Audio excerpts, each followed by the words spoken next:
मित्रों, महाकवि सुशील ला के समग्र काव्य खंड 1 से मैं कविता पाठ कर रहा हूँ, जिसका संपादन डॉक्टर पवित्र कुमार शर्मा ने किया है और प्रकाशन रवीना प्रकाशन दिल्ली ने फिर से प्रकाशित किया है। आइए फिर अपनी कविता मेरा गांव शीर्षक से मैं पढ़ रहा हूँ। एक प्रेम कविता है और आशा है आपको पसंद आएगी। देखिए, मेरा गांव। कदम के वृक्षों की कटीली डालों, उसके चारों ओर फैली भ्रांति आस्था, और उस आस्था का पंख मैं कदापि नहीं देना चाहता, जिससे तुम इस गांव की गलियों में बराबर भटकती रहो। फिर से देखिए, कदम के वृक्षों की कटीली डालों, उसके चारों ओर फैली भ्रांति आस्था, और उस आस्था का पंख मैं कदापि नहीं देना चाहता, जिससे तुम इस गांव की गलियों में भटकती रहो। मेरा गांव इस गली की कहीं कहीं पर पानी भरा है। मेरे गांव की इस गली में कहीं कहीं पानी भरा है।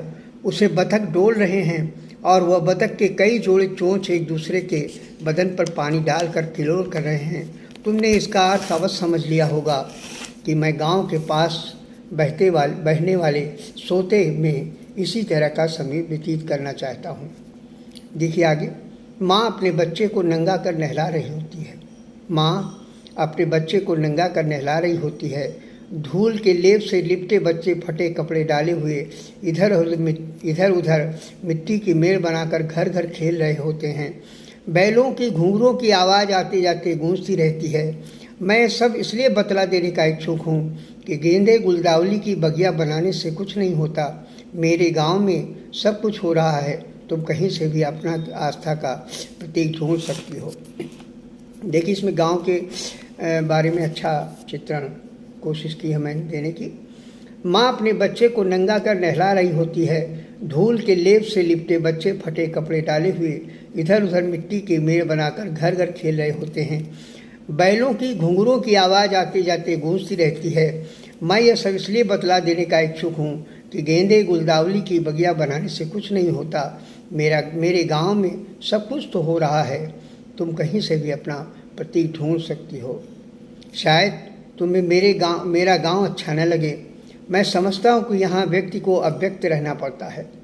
शायद तुम्हें मेरा गांव अच्छा न लगे। मैं समझता हूँ कि यहाँ व्यक्ति को अव्यक्त रहना पड़ता है। आंसुओं को चुपचाप पीना पड़ता है। नारियों को संदर्भ बनना पड़ता है। सभी कुछ तो है जो तुम नहीं बनना चाहती। आम का बौर ऋतु पर ही भरगंध बिखेरता है। महुआ का रस अपने समय मीठा होता है। तोते अवश्य ही सूर्य रस पीते हैं, क्योंकि धान का खेत बड़ी तेजी से उस समय कटता है। भेड़ अपने बच्चे को दूध पिलाते समय खूब चाटती है और दूर दूर घरों से चक्की पर आटा पीसते हुए औरतों के गाने की आवाज़ कान भरती है। ये सब चीज़ें गांव से अब लुप्त हो गई हैं, लेकिन मैंने उस समय लिखा था ये कविता जब गांव में ये सब चीज़ें मौजूद थीं। आगे देखिए, बांस के खोपड़ से कोयल कूकती है।